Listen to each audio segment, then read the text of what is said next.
the more we notice in music, the more interesting we may find it to be. And to that end, we have found that providing a listening guide can be very helpful in noticing all sorts of things in music. So let's jump right into the infernal dance of King Koschei from Igor Stravinsky's 1919 suite, taken from his ballet, The Firebird, originally composed in 1910. At number 1 in your listening guide, it says, the melodic pattern is played how many times? And also asks, which instrument joins the French horns and bassoons? So here's the pattern one time. Would you like to listen to that again? Here it is slower. Sing it with us on da da da as we play this pattern slowly at number 1. Oh, hold on. Let me get the orchestra going. Da da da da da da. Now I know that you can sing that with much more energy. Okay, here we go again. Da da da da da. Yeah, much better. Now, you fill in the gaps in your listening guide in the information before we get to number 2.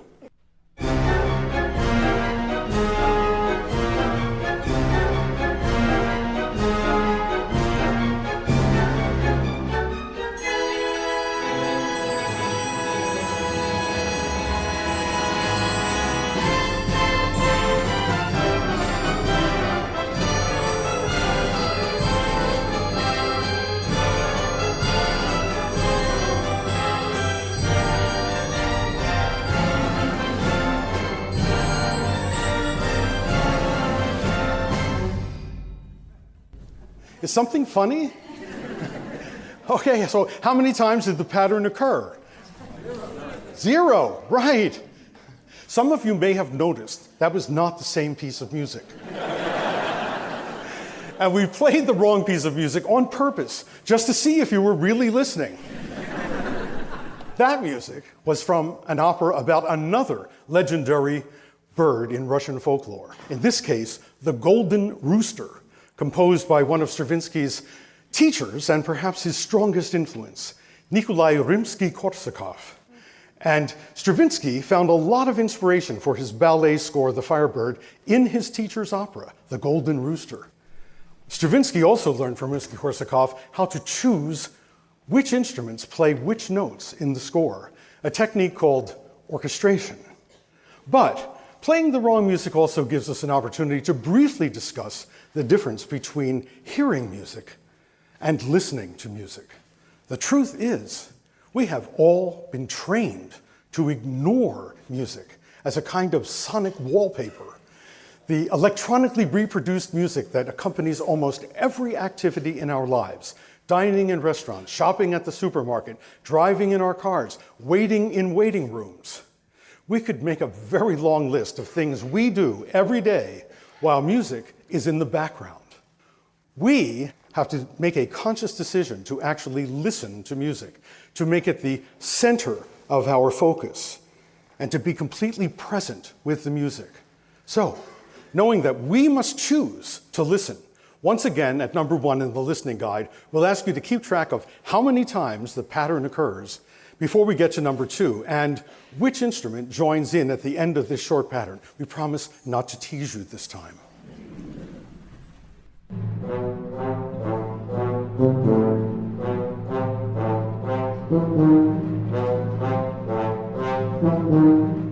Well, the instrument that joined at the end of the phrase was which? Tuba! It was the tuba. The unique sound of each instrument is just one of the things that we can focus on if we decide to give music our undivided attention. Another aspect or element we can pay attention to is the form of the music. How the music is put together, as in how many times did the melodic pattern occur before we got to number 2 in the listening guide, and that was 3. Exactly, 3 times it is. Hello, piano enthusiasts. You are tuned into the Piano Pod with me, Yukimi Song. Today we're delving deeper into the second installment of this season's 6th episode with a phenomenal conductor, educator, and TV personality, Maestro George Marriner Maull. In case you missed our captivating conversation in part 1, where we explored Maestro's fascinating journey with the Discovery Orchestra, a groundbreaking New Jersey-based musical initiative focused on teaching listening skills and dedicated to transforming classical music experiences for general audiences through innovative engagement with classical masterpieces. Don't worry, you can catch up on all the excitement on your favorite podcasting platform. A warm welcome to all our new listeners. This podcast is your all-access pass to the captivating world of piano. In each episode of the Piano Pod, I interview a guest speaker who has been breaking exciting new ground in the industry. Please rate the show and review it on your favorite podcasting platform because every rating review will help people discover my show. So as we approach the season of Thanksgiving, we want to extend our heartfelt gratitude for your loyal listenership. Since 2020, we've been exploring how to make classical music resonate in fresh ways with today's audience. To keep bringing you these episodes, we rely on your support. Every contribution aids in covering essential podcast expenses. So do you want to be part of this journey? Click the PayPal link in the show notes or visit thepianopod.com to donate. I'll personally mail you the Piano Pod's snazzy logo sticker as a token of gratitude. So my friends, here is part 2 of the Piano Pod's Season 4, Episode 6 with Maestro George Marriner Maull. Please enjoy the show. Where does this passion come from? I really want to know your life, right? Uh-oh, are you sure? Are you sure? Oh, yes, I am very sure. You are, obviously a classical musician. You started out as a violist and then the conductor, an amazing, accomplished conductor, and then TV radio personality, educator, and producer. So can you share the story of how your journey with classical music began and what inspired you to become a musician and that led to be an educator and then a conductor? Fasten your seatbelt. Okay. The story began absolutely with my mother, Helen, who was a very well-trained and accomplished classical pianist and was the neighborhood piano teacher in my neighborhood in Philadelphia where I grew up. And I sometimes wondered, because I know that babies, while they are still in the womb, in the last month or so in the womb, apparently hearing begins to develop. And I've thought to myself, how many times did I hear my mother practice that Chopin etude or that Debussy prelude or that Mozart sonata while I was still inside her? It's like I was a captive audience because she would sit at the piano and of course practice every day. And then once I was born, although I didn't understand or realize what was happening, obviously at the beginning, there was music going on. It seemed like 24/7 in our house. She would invite other musicians in, string quartet members to play with her, or opera singers from the Philadelphia Lyric Opera to come over and sing while she played for them. So the seminal event, because we talked about this, you said we all remember that moment when we were first so moved by some classical music. I was 4.5 and, of course, living at home just before I started kindergarten. My mother had purchased an LP recording of Dvorak's New World Symphony.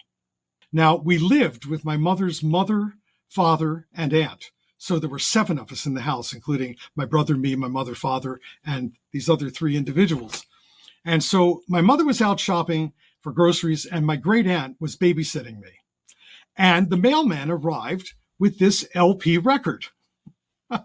So I didn't know what it was, but Aunt Enda knew what it was. And she got out our portable department store monophonic, disgusting record player. I mean, the sound of this device was really inferior, and it even wasn't wired properly. The tone arm could give you a little shock electronically sometimes. But in any event, Aunt Edna said, I will put this record on. And I was absolutely transfixed as a 4.5-year-old. I began crying. I was having goosebumps. I had never heard violins playing so high, or, crescendos that took over the room, even on this stupid little monaural record player. The sound of that symphony orchestra just really got me. And so I divide my life in two parts. There is before Dvorak, those first 4.5 years, and then there's everything that happened after Dvorak. Now, my mother, of course, began giving my brother and me piano lessons as little children, quickly realized that not probably a good idea to teach her own children music. They may not give it their best. So she farmed us out to piano teacher friends of hers. So we each were studying with colleagues of hers. And then my mother and father and grandparents decided to send my brother and me to an Episcopal choir school for boys called St. Peter's Choir School in Philadelphia. School had been started in 1836 or something as a day school for kids, coeducational. But in the early 1900s, it then was switched. The organist who switched it was trying to model the cathedral choir schools of England. And so he made it only for boys.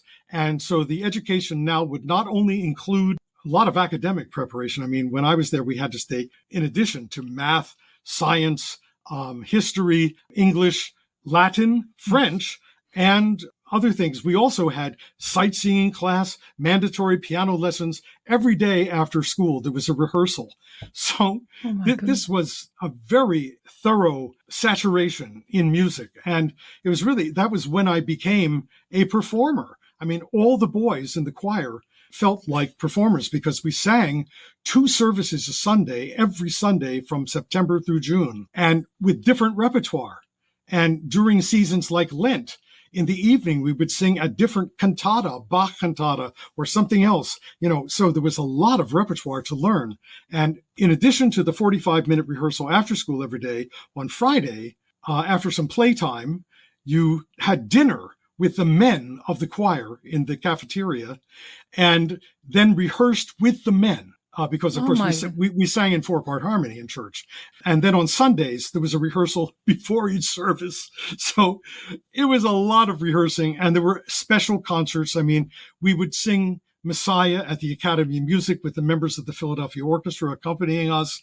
When the Philadelphia Orchestra needed a boy choir, we were the choir that would perform with the Philadelphia Orchestra when they needed a boy choir. So, we felt like we were something. Right.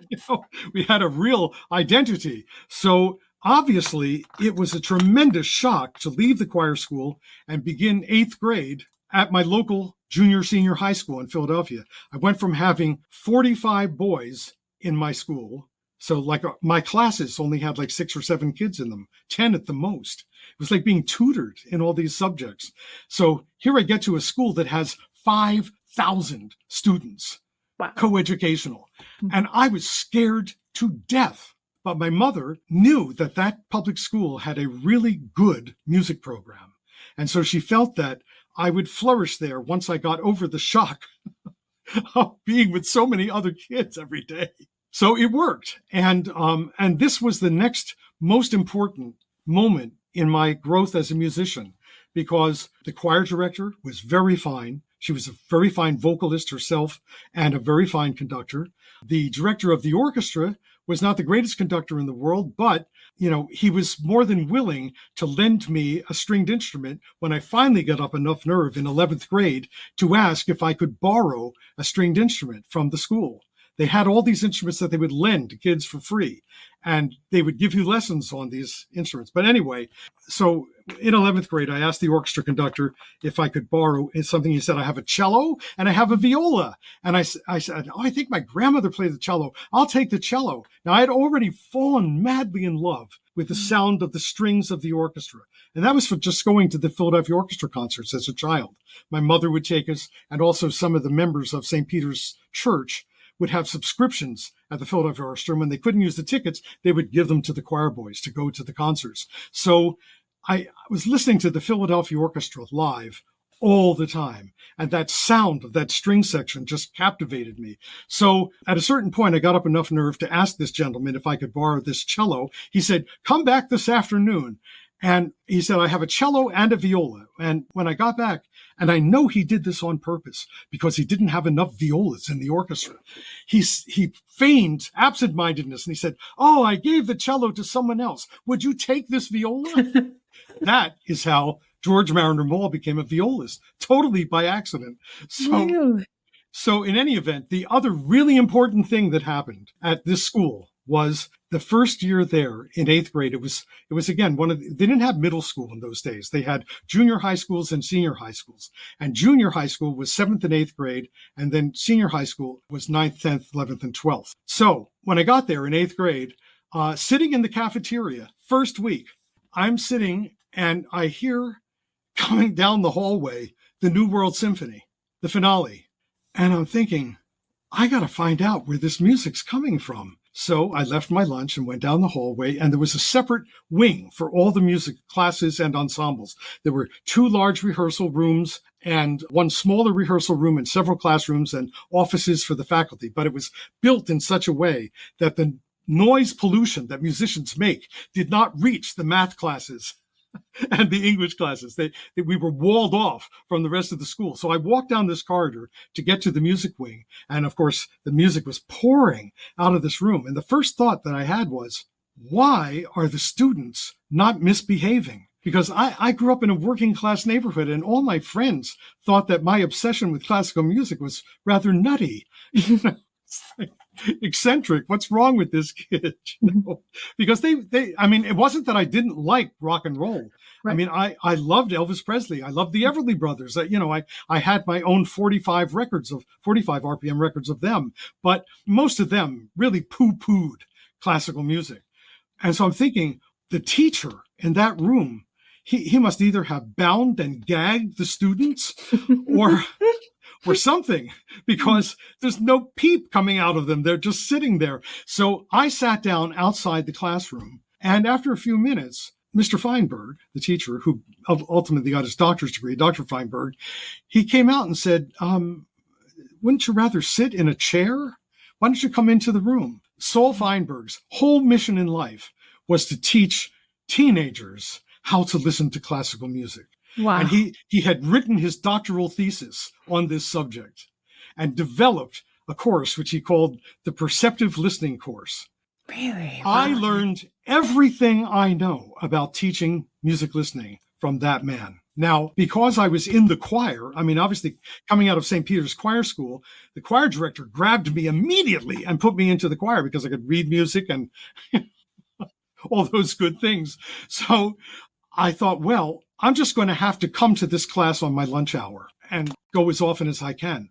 So I began attending his classes, strictly auditing them, not for credit, not for anything, because I did not have to take those courses. No one who was in a music ensemble had to take this music listening course, but everyone else in the school did.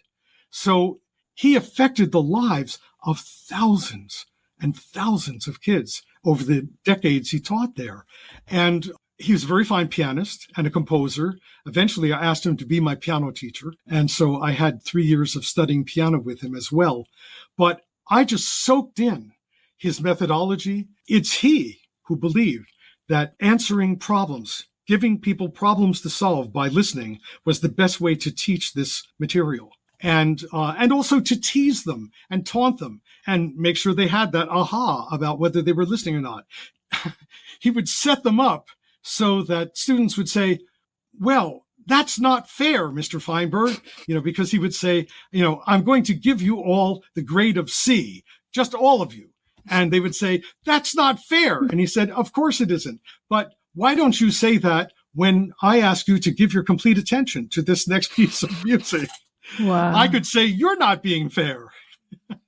And of course, adolescents are possessed, preoccupied with the idea that life is not fair. And of course, it only gets worse as we become adults, as we know. But yes, absolutely. we accept this idea somehow to some degree. But in any event, he was a genius. Now, the man is still alive.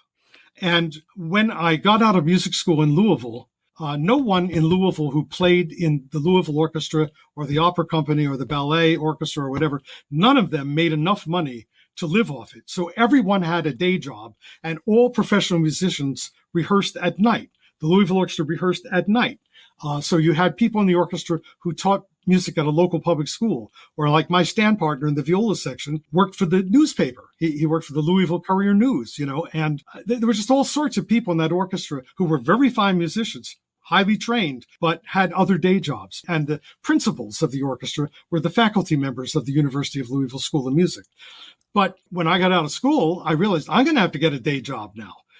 So I took a job teaching at a private school, and having had very little instruction in music education at the university because I was a performance major on the viola, I called Dr. Feinberg and said, I'm going to come up and visit my dad for a week in Philadelphia. Can I just hang out at your house all day long and talk to you? And so I did that. And he said, well, before you get here, I want you to order a copy of my doctoral thesis from the University of Michigan, where they had copies of all these things on microfilm or something, and they would print you a copy of a thesis. He said, before you get here, read my thesis, and then we'll talk about it. So I did that. And of course, it was an unbelievable week, and it only added on to what I had experienced as a young man in Lincoln High School, sitting in his classroom, and he really helped guide me into what I would do with the kids at private school. So put that experience into George Maull. Now, George Maull is married to a wonderful woman who's an opera singer. And I told her, if we don't move out of Louisville, you will never sing anywhere but Louisville, Kentucky. It just, we have to move to New York City. We have to find you an agent. And then if things go well, you can have a career as an opera singer. So in 1975, we moved to New York City, and it was scary because I didn't know anybody in New York City, very few people, just an occasional person here or there, someone I'd met at the Aspen Festival in 1970, whatever, but no real contacts. And so my first wife and I got there, rented an apartment. And of course, I started playing the viola with anybody who would let me play with them.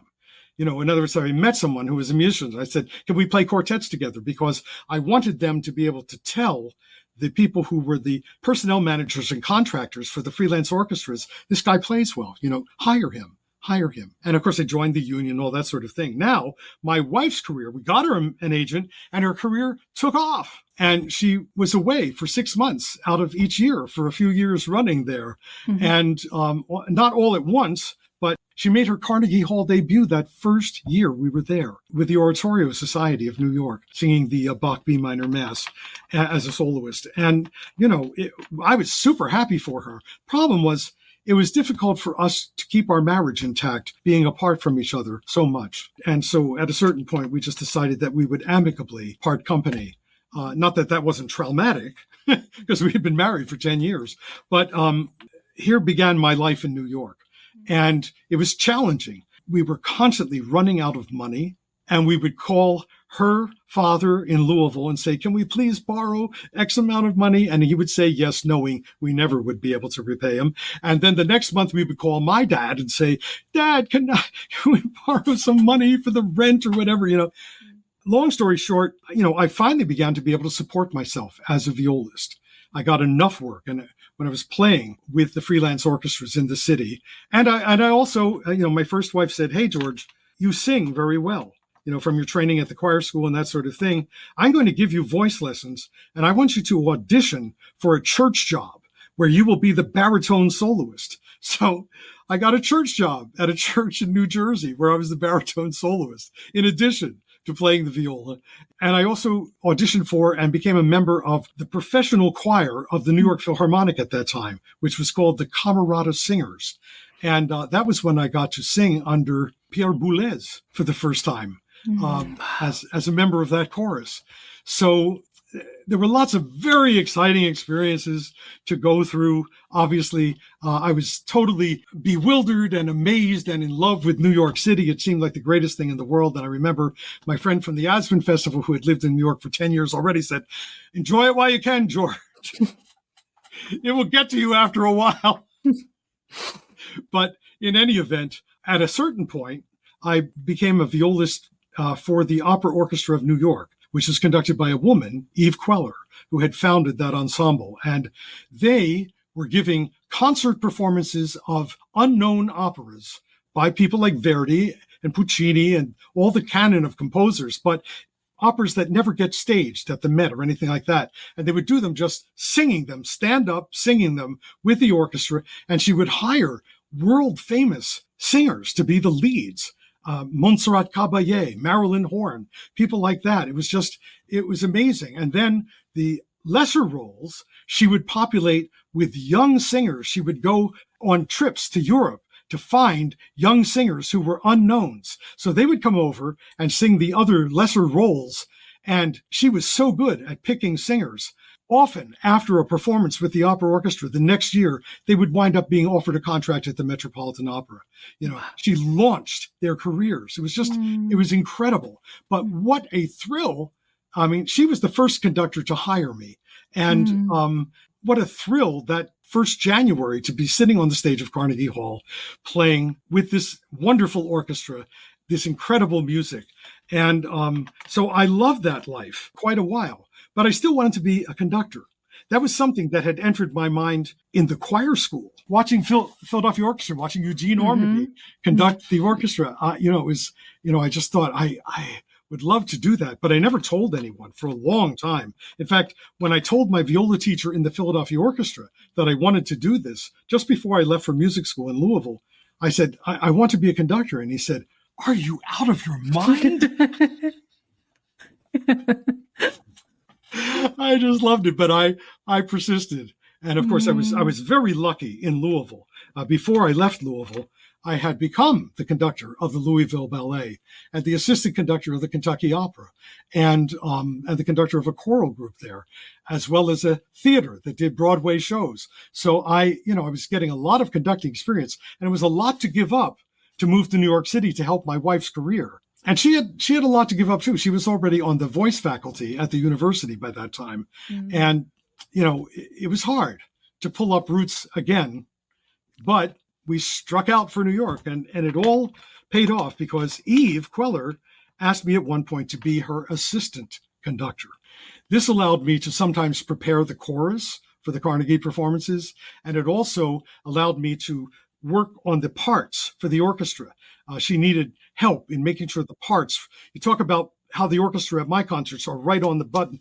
You have to mark the parts for an opera incredibly carefully because there are often cuts.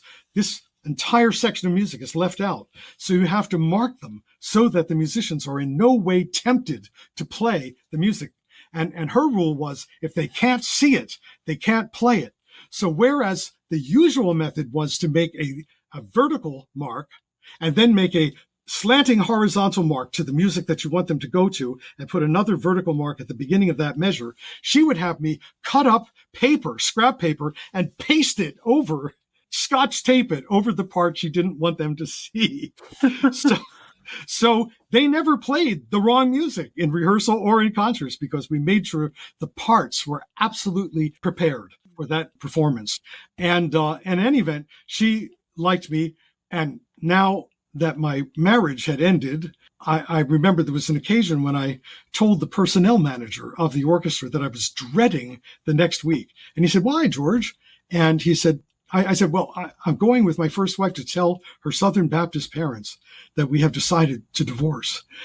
And he says, "Boy, that sounds bad." Now, as it turns out, Marcia, my present wife, was a rehearsal pianist for the Opera Orchestra of New York. She'd been playing in piano rehearsals with Marilyn Horne and Montserrat Caballé and Nikolai Gedda and whomever, So she overheard this conversation. Now, I knew Marcia. I thought she was very cute. And she was listening to this conversation. Now, I had never anything to do with Marcia except professionally at the Opera Orchestra. But she seemed like a nice person, but she came up and she said, George, I had this same conversation with my parents a couple of weeks ago. My husband and I are divorcing. I said, "Oh." She said, "When you get back from Louisville, why don't we go out for dinner and trade war stories?" She asked me out on our first date. That was March 11th, 1979. Wow, you remember exact date. Oh, I do. At a certain point, I was told about an opportunity at the League of American Orchestras to study with an Austrian conductor named Richard Johannes Leert. Now, Dr. Leert had played in the Berlin Philharmonic under Artur Nikisch, who at the turn of the 19th century was deemed to be the greatest conductor in the world at that point.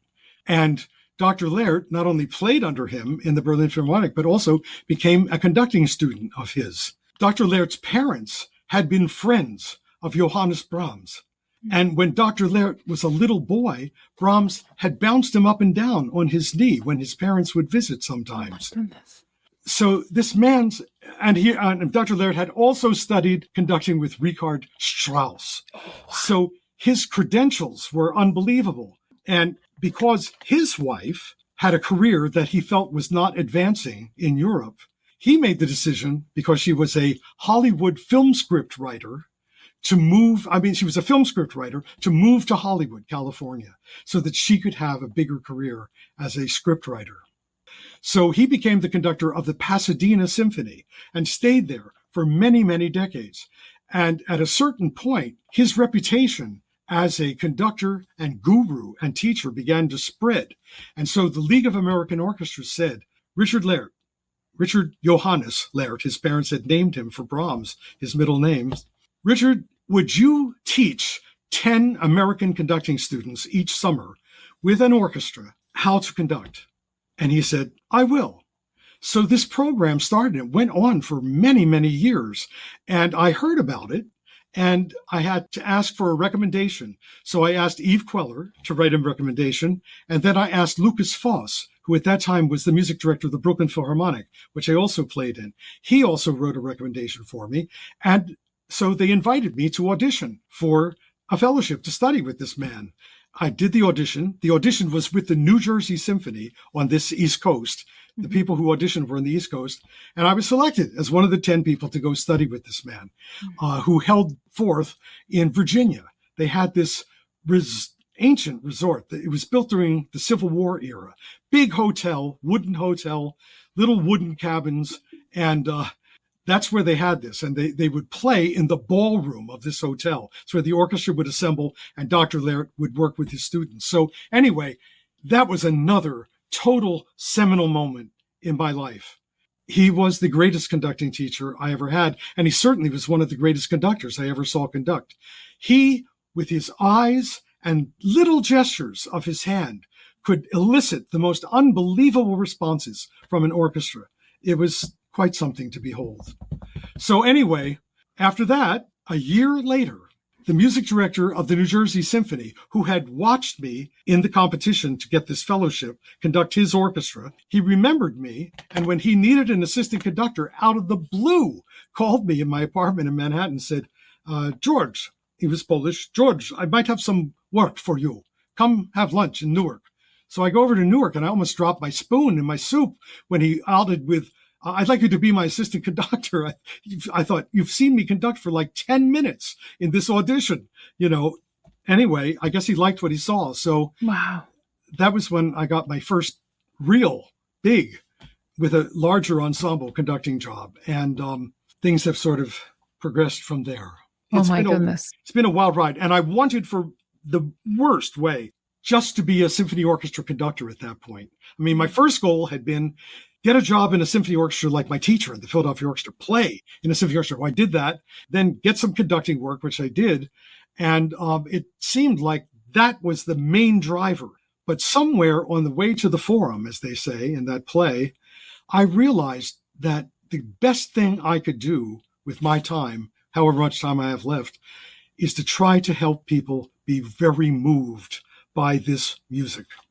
What could I do to do this? And that's really what started us on this road that we're on right now with the Discovery Orchestra. I just felt like I had to reach as many people as I could with what I call the good news of classical music. It's a life force that once you become entangled with it, it changes your life forever. I knew from age 4.5, remember? But where was the turning point where you wanted to be the conductor? Then in the end, you wanted to do this work of... Yeah, right. Well, we had started the Philharmonic Orchestra of New Jersey. That began when, at a certain point, I realized I wanted to have my own professional orchestra. And that's a very difficult thing to achieve. You can audition for those few jobs that come up. You can submit your resume and go meet the board members and what have you. But without an agent, it is very difficult to get a really decent conducting job in this country. So I thought, I know the freelance players. I've been one of them. I know these people.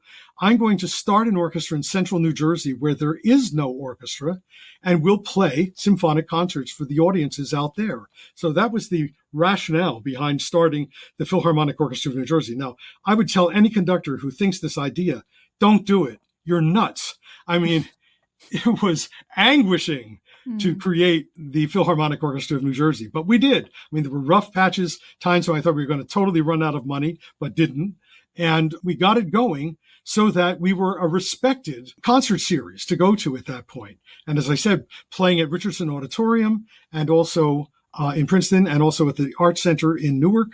And we were going all guns blazing. I mean, the orchestra had a good reputation. We got wonderful reviews, although I said those not important to me as much as hyping the concerts before they happen so that an audience wants to attend them. But it was all from starting that music listening class in response to people asking us, what can I do to learn about classical music? And then it was sort of like all that work with Saul Feinberg came blasting into my brain. And it was like, we have to do more of this. And the thing just snowballed until, the board said, this is the most important thing we do. This is what other orchestras are not doing. We need to do this. Wow. So since the start, the whole entire, let's say, concert series at that time, concerts were all like you are holding the microphone and say. All Discovery concerts. Oh. Yep. Everything we would do was a Discovery concert. You also have as a skill set as a presenter, TV host. Where does that come from? St. Peter's Choir School. One of the courses that every one of the 45 students who were there at any given time had to take was a course in public speaking, taught by the choir master who was also the headmaster of the school. He was a very fine public speaker, and he made the kids. First of all, there was a recitation contest every year. Sometime in the spring, you would be required to either recite prose or poetry from memory in front of your parents and your grandparents and all the other kids in the school. Prizes would be awarded for what they thought were the best recitations. And in the weekly classes, you had to extemporaneously speak on a given subject. Dr. Gilbert would give you a subject to speak on, and then he would have you go out of the room. And while you were out of the room, he would point to various kids to do distracting things while you were talking.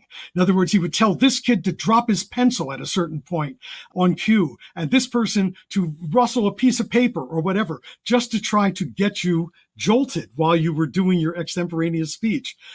I never had training like that before or after in my life. It was incredible. Now, because I felt so comfortable talking to people, when I got to high school, I joined the debate team, which also put me in front of other people. But anyway, so it was the choir school. The choir school gave all of the students who went there an amazing education, not just musically, which it was amazing musically, but public speaking. How about Latin? When you're in seventh grade, you don't do that normally. The kids who went there, many of them were middle class or lower middle class on scholarship.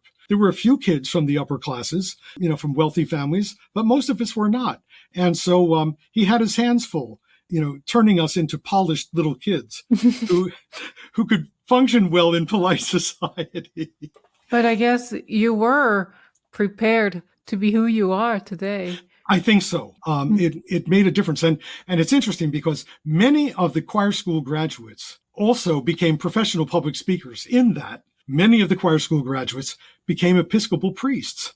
So they had to speak publicly every Sunday and also had to be speaking in other situations as the rector of some Episcopal church. It affected many, many people. Lawyers. There were a bunch of lawyers that came out of that school. I mean, life is long and then also beautiful, but also challenges and then so many unexpected twists and turns. Yeah, I mean, And the reason that my mother sent us to the choir school, my mother's mother and her father, my grandparents, had a job as the servants of a wealthy family on the main line of Philadelphia. I don't know if you're familiar with the main line. There's this string of communities on the main line of the railroad. That's where the term comes from. And these are people who are incredibly wealthy. They're the tycoons of industry and the CEOs of big corporations in Philadelphia. And they live incredibly extravagant lives in this area called the Main Line. One of the towns is called Ballackinwood. It's a Welsh name, Ballackinwood, Pennsylvania. And they're all suburbs of Philadelphia. And these people are on the boards of things like the Philadelphia Orchestra and the Lyric Opera and the Pennsylvania Ballet, et cetera. They're big people. My grandparents were my grandfather was the gardener and my grandmother was the maid for this family. The daughter of this family was married to the priest and rector of St. Peter's Church, St. Peter's Episcopal Church. And they said to my grandmother, your grandsons must go to St. Peter's Choir School, which she had never heard of in her life. That's how they found out about it. All these little twists and turns. It's, you just can't. I have to say, you're meant to be who you are. And I feel that way. Yeah. Maybe this is not something that you dreamed of as a child or as a young person. Well, my mother did not want me to become a musician. She felt that it was a very precarious life in which you were apt to have many disappointments. She definitely was disappointed that she did not have a career as a performer. She did a lot of accompanying. She also played the organ for a church, but she was disappointed that she did not have a solo career as a pianist. She certainly played incredibly well, and I can still hear her playing in my mind's ear. But sadly, when I was a senior in high school, she contracted cancer, and she died. And on her deathbed, we had these conversations in which I said, Mom, I know that Nana, my grandmother wanted both my brother and me to become Episcopal clergymen.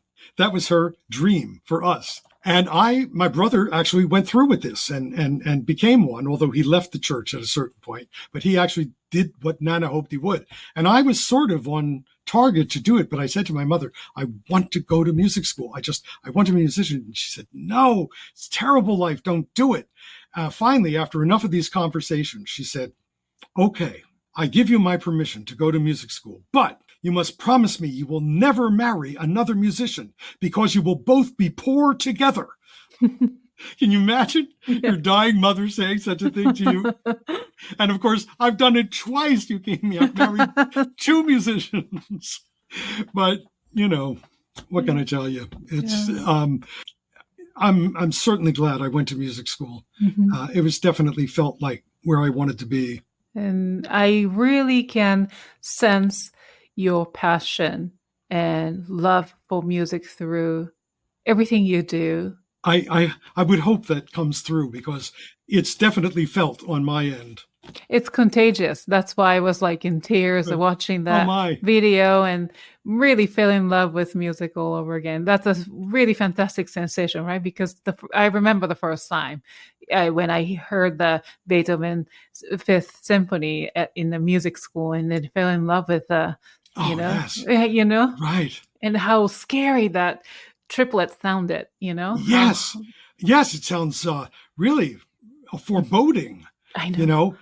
People have said all sorts of silly things about it. It's Beethoven knocking on some door or something, No, it's a statement about Beethoven's feeling life, his internal life of feeling. And he was one angry dude. Yes. And I understand. I get it. Here was a brilliant pianist, capable of being out there on stage with the best of them, and now to lose the ability to hear sound in real time, ouch. Yeah. Must be such an isolating feeling too. Not a lot of people would understand that. Yes, exactly. Cut off from friends' circles and what have you. It just, because of his suffering, he is one of my favorite composers because he was so willing to bear his emotions to us. And we all suffer from time to time. Yeah. But that's why this work is important. That's why music is important. That's why classical music is important. Absolutely. So what is your thought on keeping classical music relevant in this fast-paced, crazy world? To me, the only way is to teach as many people as possible to listen. In other words, I can't tell them stories. I can't show them movies about the life of a composer. I can't go down the street with a bullhorn like some campaign for office and say, come to the concerts. You're going to really, that's not practical. Somehow, I often say that if I were the king of the United States, which I am not and never will be, we will never have a king if I have anything to do with it.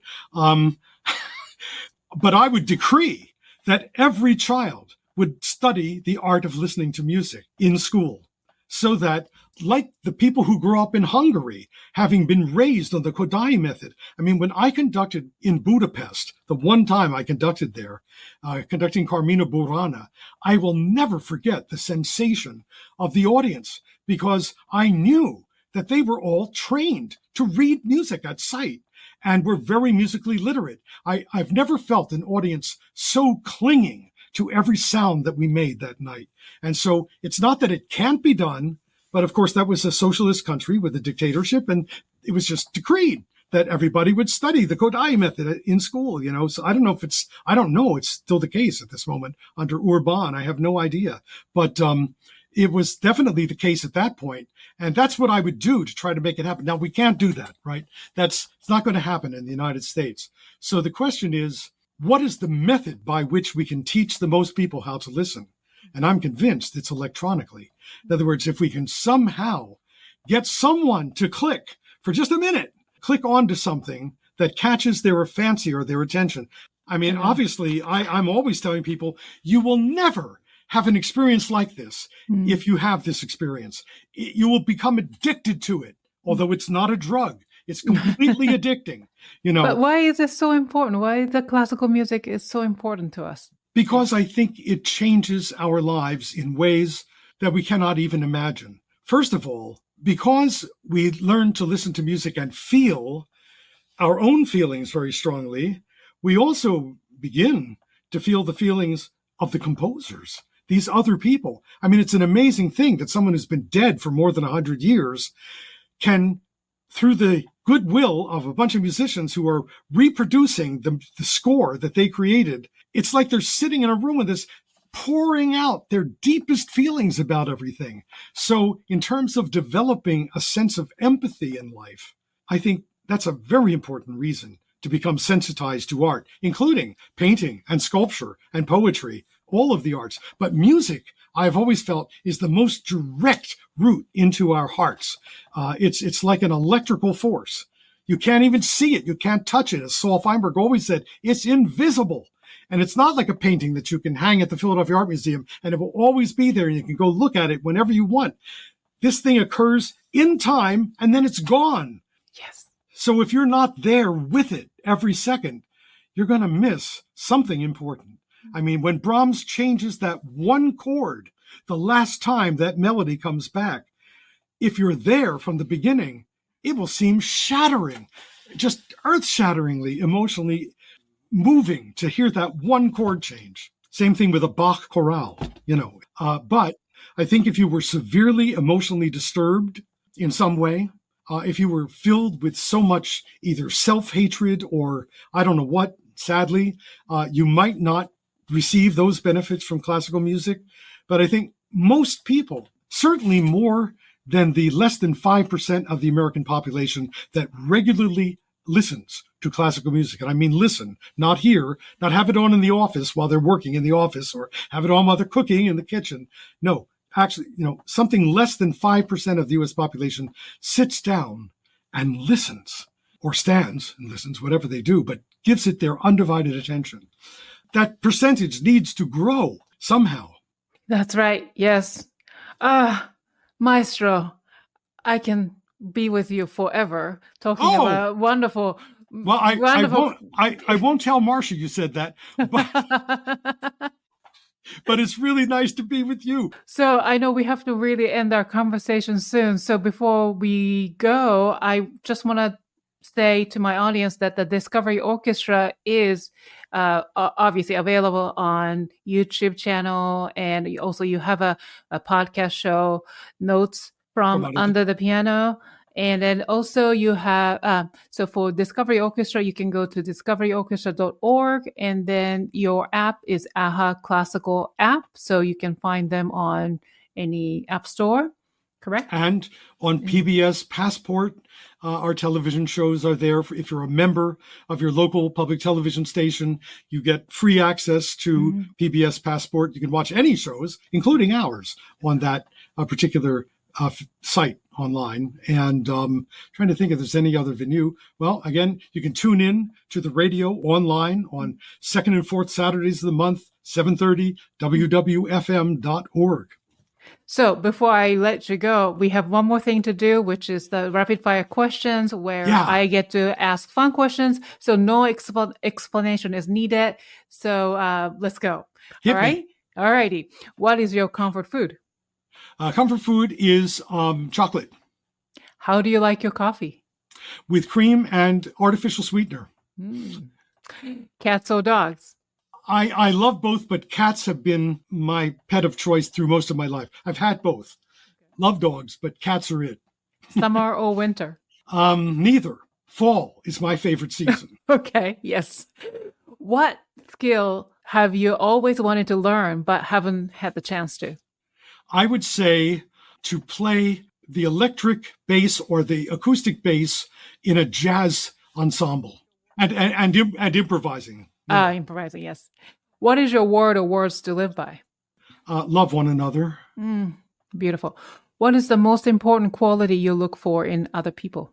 A genuineness. Someone who does not have pretense or some facade, that you feel like you're getting right to them when you meet them. Name 3 people who inspire you, living or dead. Well, obviously, we're going to say Saul Feinberg. We're going to say Richard Laert, Richard Johannes Laert, and Marcia, my wife. Beautiful. Name 1 piece in your current playlist. In my current playlist, Bach Brandenburg Concerto number 4. What do you believe is the key to a fulfilling life? Learning to appreciate yourself fully and other people. Last question. Fill in the blank. Music is blank. Music is the world to me. Ding, ding, ding. Thank you so much, Maestro. It's been a wonderful conversation. And this concludes this episode of the Piano Pod. Thank you, Mr. Maull, for joining my show today and sharing your stories, insights, expertise. You can learn more about Maestro Maull and his incredible work at the Discovery Orchestra. Please visit their website at discoveryorchestra.org. And don't forget to check out the interactive music appreciation app, AHA Classical, at ahaclassical.com. All the links are listed in the show notes. And thank you to my wonderful audience fans for tuning in. If you enjoyed today's episode, please rate and review it on your favorite podcasting platform. Remember to hit the thumbs up and subscribe to my YouTube channel if you're watching this episode. Follow the Piano Pod on social media to get the latest piano news via Facebook, Twitter, Instagram, and LinkedIn. I will see you for the next episode of the Piano Pod. Thank you, Maestro, once again. Yukimi, thank you so much for inviting me to be your guest. Thank you.